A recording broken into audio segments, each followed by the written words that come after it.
W, we take what we want. And after we take Lex Luger and the Giant, we want the gold, sucker. Hulk Hogan, we coming for you, nigga. I should point out for the record, Stevie Ray, look at this. Take a look. Welcome back to the show, episode 6. Yeah, and I've been episode bricks.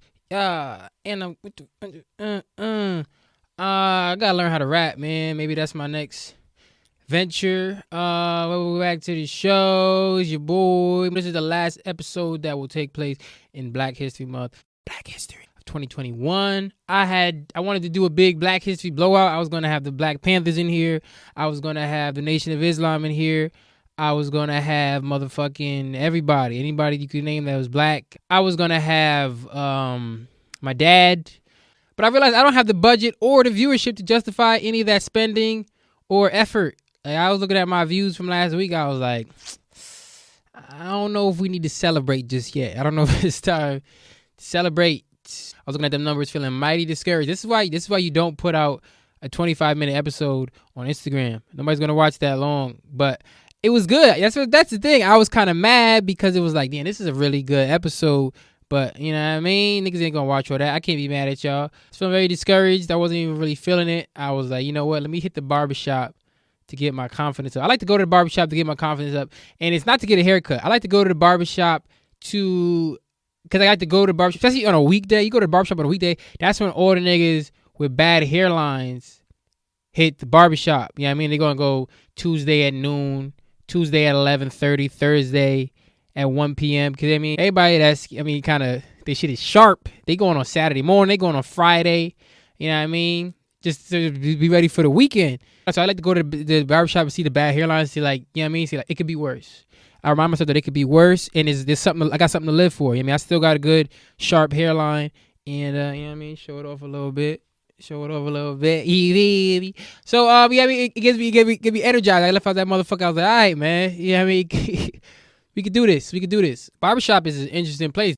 Worst I ever been treated in my life was when I went to the barbershop and tried to tell niggas that FDR was a better president than Obama. Them motherfuckers almost Jazzy Jeff me out of that barbershop, man. If they would have threw me out, I wouldn't even been surprised. Like, I was in there trying to make points. I was like, FDR developed so many social services, the New Deal. Them motherfuckers did not care about any of that shit. Like, they weren't even making good points. They were just loud and passionate. And one of them was going to cut my hair in a few minutes. So I had to make a calculus. I had to make a decision. I was like, do I want to be right or do I want to keep my hairline intact? And I went with my hairline. I turned on that nigga FDR so fast. I was like, man, he ain't do shit. And he ain't even come up with Obamacare. How could he have been good? Like, yo, he had 3 whole terms and he never once hit a jump shot. He's an awful president. That's what they were talking a lot. They kept talking about how Obama was cool. And I was like, yo, what does that have to do with being a president? But also, again, my hairline. Had to keep it in order. I played that Booker T clip up front because that's one of my favorite moments in the history of mankind, but definitely like one of my favorite Black history moments because it's just like a microcosm of a black person in the corporate system. The way Booker T handled that, like, yeah, I mean, Booker T, the whole Harlem Heat thing, them niggas was supposed to be, you know, I mean, there was rough and tough black guys from Harlem. That was the whole thing, and he was supposed to be, you know, I mean, he's cutting a promo. He's supposed to keep it real. He went in there. He tried to give that energy. He got caught up in the moment, and he wasn't Booker T, the wrestler anymore. He was whoever he is in the streets. I wish I had this nigga's name on hand, but he became that nigga for a second, and he lost it. And you can see the moment when his job flashes before his eyes. You can see that right here.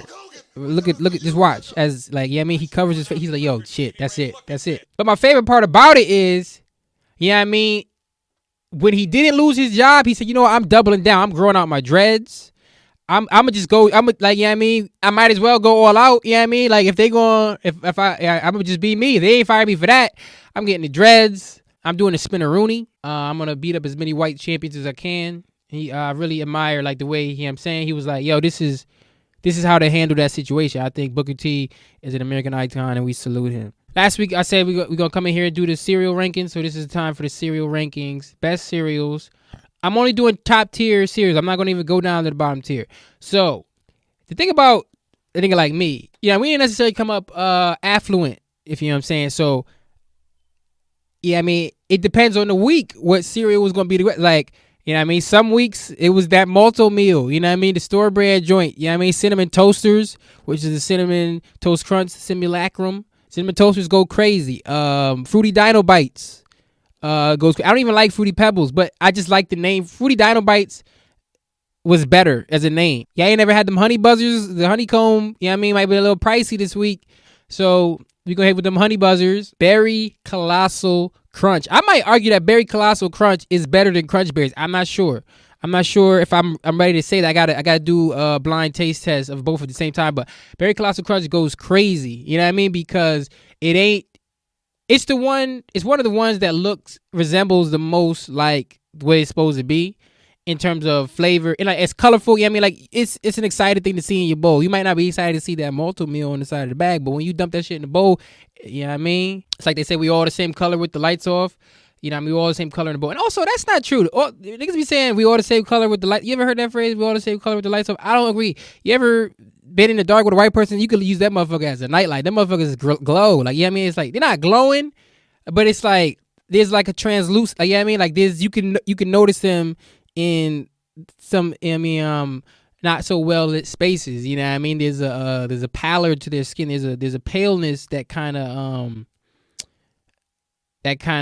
if there's any light in anywhere, it's gonna kind of reflect that a little bit. You know what I mean? Now, if we feeling good that week, we got a little bonus. We had worked a little overtime. Cinnamon Toast Crunch, top tier.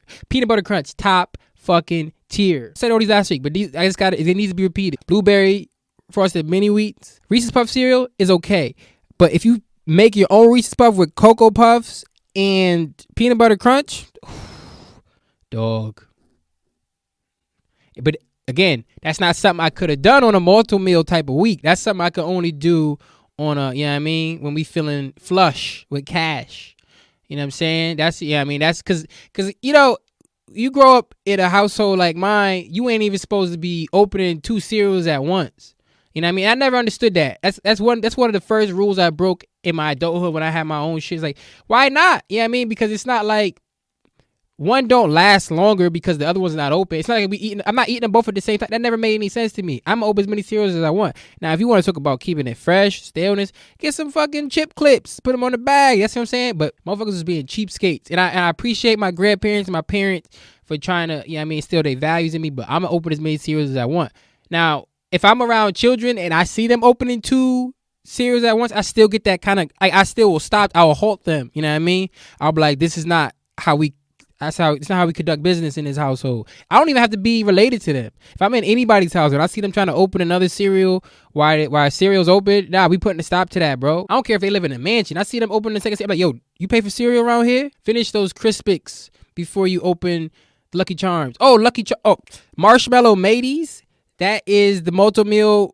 That's a better name than Lucky Charms. I like it better. Marshmallow Mateys is fun. I like that. So I don't even love Lucky Charms. Like Lucky Charms, I might like once a year, but if I'm I'm going for the Marshmallow Mateys. I got to. Crispix is a good cereal, actually. Crispix is a cereal that's kind of gone up my list over the years. Oh, Berry Kicks, top tier cereal. Berry Kicks, bro. When I was in middle school, I used to take everybody's cereal. So we would come to school and yeah, I mean, they give you breakfast at school, and whenever it was Cinnamon Toast Crunch, Berry Kicks, a couple of others, I would be like, yo, you ain't eating your breakfast? Give me that. Ask anybody who went to Lincoln Bassett. If you open Shawn Murray's desk, if you looked at his desk, all cereals. I had like 40 cereals in there.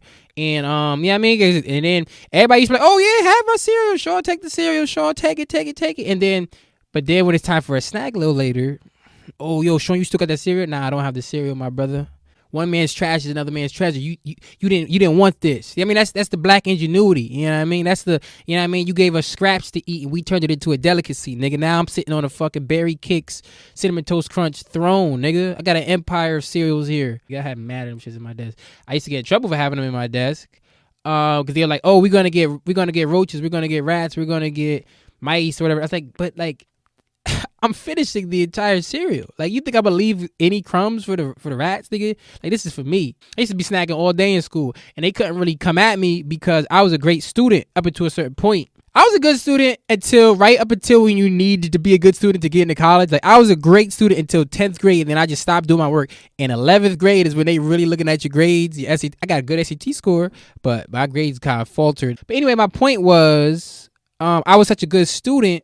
Ask About Me, highest CMT scores in New Haven County. But anyway, yeah, I was such a good student. They were like, he shouldn't be up talking, but he finished his work. They used to try to give me more work to do.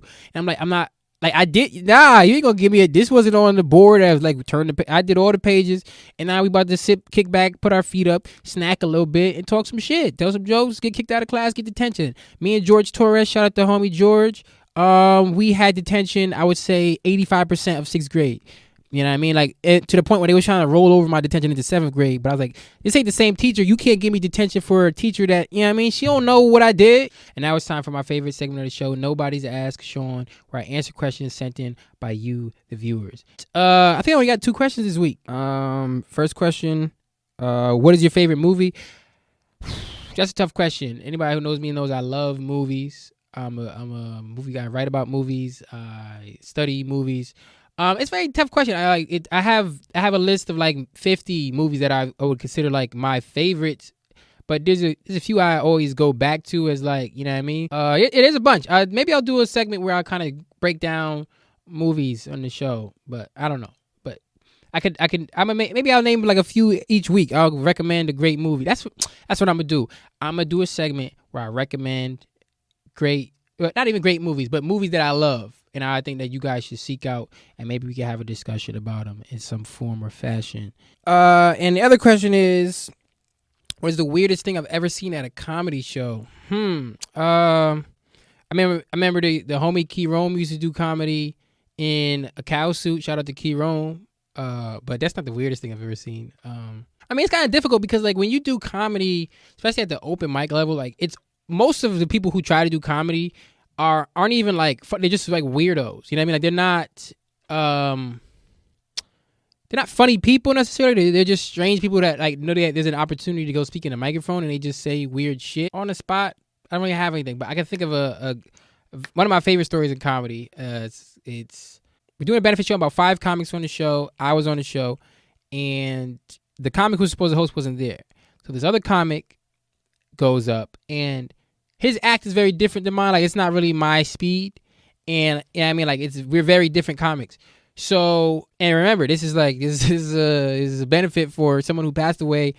They really want us to do our best and go up there and do the show well. Now, at the time of the show, there's 5 comics on the show. There are only 3 of us there. One of us, the host, isn't there, and another comic hadn't made it yet. So, it's one comic. The one I said is very much different to me. He goes up and he does his set, and he's killing. Like, he's like, they're loving him. And I very much knew that they were loving that. They were not going to love me. So he got close to the end of his set, and he was going to bring me up. And what I did was I left the building and never returned. I was just like, yeah, fuck it. Like, yeah, y'all niggas I don't want to bring grief to your life on this evening. You know what I mean? Like, y'all already have it. It's bad enough. Y'all not gonna like my jokes. So peace. And I left. And that's why I'm not successful, because I didn't put myself in a situation where I could have rose to the occasion and surprised that crowd. I just left because that's what I wanted to do. That's the end of the show. Share it, like it, send in questions to those places that I told you to send in questions, and always remember, Hogan, we coming for you, nigga. I don't remember asking you a goddamn thing.